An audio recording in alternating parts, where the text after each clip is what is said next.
I'm Dave, And I'm Romo. and we are the XFL Radio. In this video, we're going to preview Week 4. So let's start off with the first game, Romo.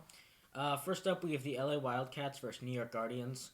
I'm going to go first. I think that the Guardians might be able to keep it competitive. However, I think the Wildcats just so confident coming off their first win.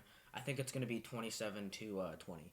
Yeah, I think that the Guardians have hit rock bottom, and the only direction from rock bottom is up. So I think that the Guardians will get slightly better, learn from their two past games and how they've just screwed everything up. But I think that the Wildcats, coming off this great victory for them, and all the confidence in the world, and just so much chemistry right now with the new defensive coordinator and Josh Johnson coming back off his injury, I think that the Wildcats will pull out a victory. My score is going to be 22 for the Wildcats and 16 for the Guardians.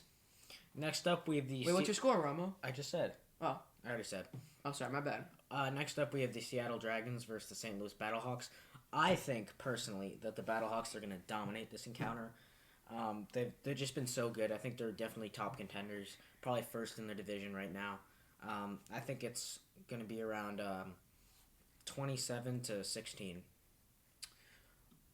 Okay, so I think that the St. Louis Battlehawks are going to be pretty dominant, like Romo said, but I think that the Dragons will try to work on their secondary, and they might have to have a more, just because the St. Louis Battlehawks have a very good running offense. I think that they'll be kind of running it down the Dragons' throat. Even though the Dragons have a good rush defense, I think that the entire week they should be focusing on their secondary, because that really needs a lot of work. And I think that the offense of the Seattle Dragons will be pretty good. So I think that this will be a kind of low-scoring game, in my opinion.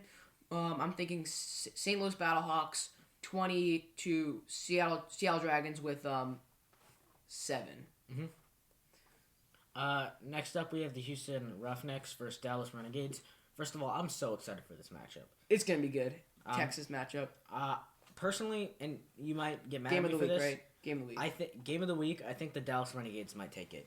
I think they have what it takes. Houston Roughnecks are good, but this is a new league. I think they're probably the second best team, or not second best, but they're one of the best teams, second best in their division. I think they're gonna take this game. Yeah, I think that the Houston Roughnecks could be pretty cocky coming into this one, but they're also looking at a Texas matchup, and I think that they are going to be prepared for a really rough game, and it's going to be probably the game of the week. I think it's going to be a high-scoring shootout since the Houston Roughnecks defense is not great. Same with the Dallas Renegades defense, not all that, amazing. Mm-hmm. So I think the Houston Roughnecks will pull this one out just because of their explosive offense that maybe Landry Jones won't be able to keep up with the Houston Roughnecks. So I think that it'll be a close match, but Houston Roughnecks will definitely pull this one out with 38 going to the Roughnecks and 29 going to the Renegades. I'm going to say 27 Renegades, 24 Roughnecks. It's an interesting view, but it's definitely could happen. Mm-hmm. Next game, we got DC Defenders versus Vipers, another Sunday night matchup. Not great for the Defenders last week. But the Defenders are going to destroy them. Yeah, the Vipers haven't gotten away. They kept it They're done. I think it's going to be DC Defenders like 34, Vipers 10. I think it's going to be a tough matchup. I think the Defenders' defense is going to get back to the way they usually are, which is dominant as defenders. And I think that Taylor Cornelius is not going to be as on as he was against a kind of worse Roughnecks defense. Mm-hmm. So I think the Defenders will get 27 and the Vipers will get 13. I think it's going to be, I'll say 30 to 10. Yeah, it'll be a good week of football. Interesting matchups. Game of the week, Renegades versus Roughnecks. So we'll see. See your predictions, think about them, and take them into account. See you next time. Bye.